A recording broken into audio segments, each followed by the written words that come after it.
శ్రీ శ్రీ రేణుకా ఎల్లమ్మ గారి ప్రతిష్టాపన ఈరోజు జరిగింది. అందరూ కుటుంబ సభ్యుల్లాగా అందరూ ఇది నాదే బాధ్యత అని చేసిన వాళ్ళందరికీ పేరు పేరున నేను శిరస్సు వంచి మీ అందరికీ ఒక నమస్కారం చేసుకుంటున్నా. ఎందుకంటే ఈ అవకాశం నాకు వచ్చింది. నేను ప్రౌడ్గా ఫీల్ అవుతలేను, కానీ ఈ అవకాశం అమ్మగారు రేణుకా ఎల్లమ్మ గారు నా మీద ఏదో కొంత ఇంటిక మందమన్నా, లేకపోతే ఏనిగంత బలమున్నా, ఇంటికంత అదృష్టం లేకపోతే ఏదీ రాదు అని మా అమ్మ చెప్తుండే ఎప్పటికీ. అదే విషయం ఇవాళ నాకు ప్రూవ్ అయింది. ఎందుకంటే నేను ఎక్కడో ఉన్నవాడిని, జూబ్లీహిల్స్లో ఉన్నవాడిని.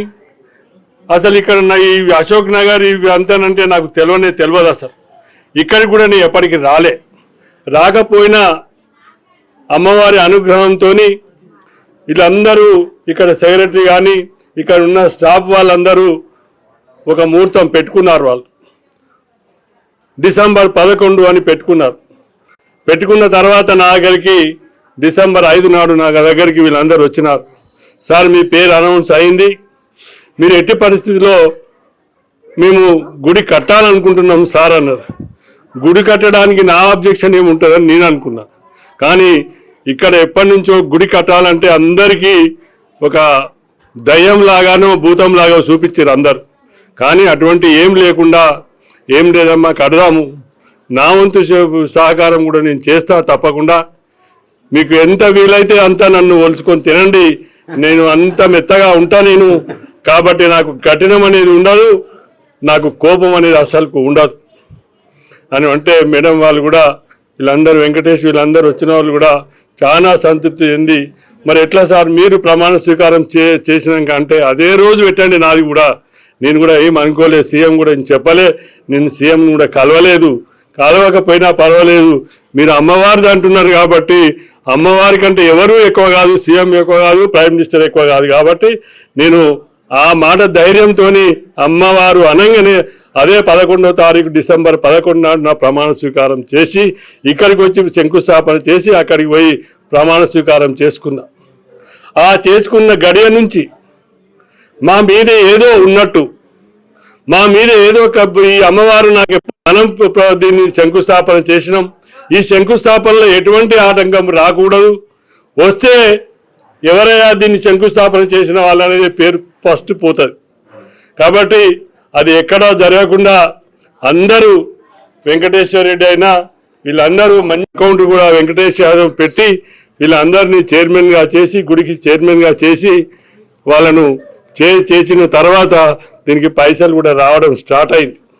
అప్పటి వరకు దీనికి అకౌంట్ ఎవరికి వేయాలంటే ఈ రోజులలో ఎవరికి డబ్బులు ఇవ్వాలన్నా ఇబ్బందికరమైన పరిస్థితి ఉంటుంది. 10 రూపాయలు కానీ 5 రూపాయలు కానీ ఎవరికి వాళ్ళకే గొప్ప పైసలు. కాబట్టి అది ఎవరైనా ఇవ్వలే. ఆ అకౌంట్ ఓపెన్ చేసిన తర్వాత ఒక్కొక్కరు ఎవరి ఇష్టం వచ్చినంత వాళ్ళు బ్యాంక్ అకౌంట్ పంపించడం, ఆ బ్యాంక్ అకౌంట్ నుంచి వచ్చిన పైసలు ఎట్లా వస్తుంటాయో అట్లా చేసుకుంటూ పోతుండే.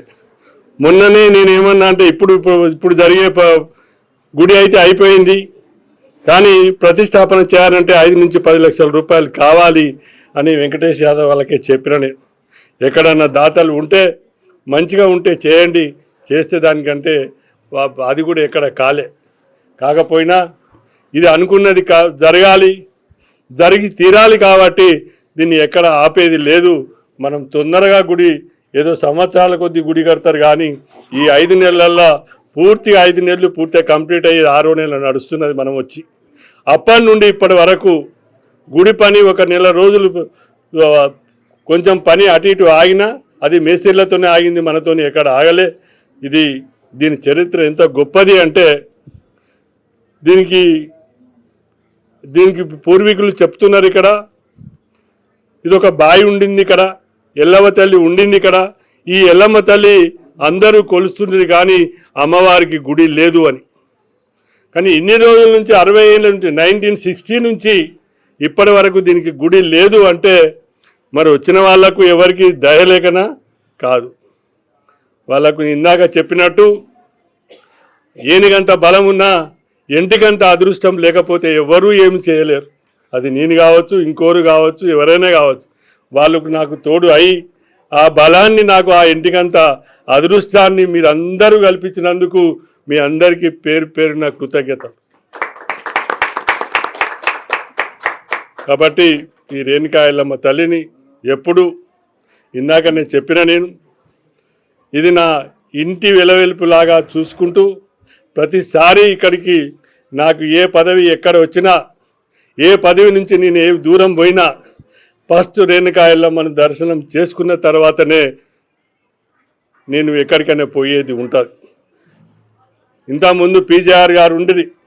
పీజేఆర్ గారు పెద్దమ్మ గుడిని ఏర్పాటు చేసి ఆయన ఎక్కడ ఏ పని చేసినా ఫస్ట్ పెద్దమ్మ గుడికి దర్శనం చేసుకొని నేను చిన్నగా ఉన్నప్పుడు కూడా గింత గుడి మీద ఉండేది ఆ పెద్దమ్మ తల్లి.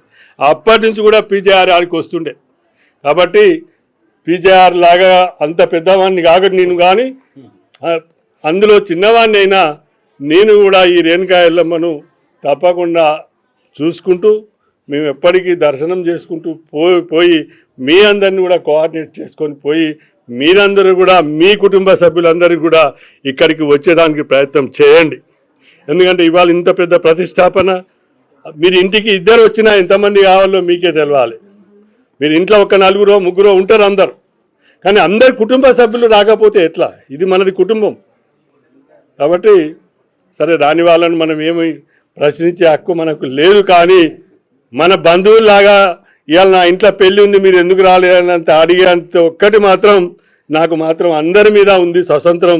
ఎప్పుడైనా ఏదైనా జరిగితే అందరూ రండి, అందరం కలిసి మెలిసి ఒక వంటలకు పోయినట్టు మనం అందరం ఒక దగ్గర కూర్చొని భోజనాలు చేసి అందరికీ నువ్వు బాయి బాయి అని అక్కా చెల్లె అని పిలుచుకుంటే మనకు ఎప్పటికీ ఇది ఒక దండాలయంలో దేవాలయం కట్టిన మనుషుల్లాగా మనకు ఎప్పటికీ పేరుంటుందని కోరుకుంటూ మీ అందరి దగ్గర సెలవు తీసుకుంటాం.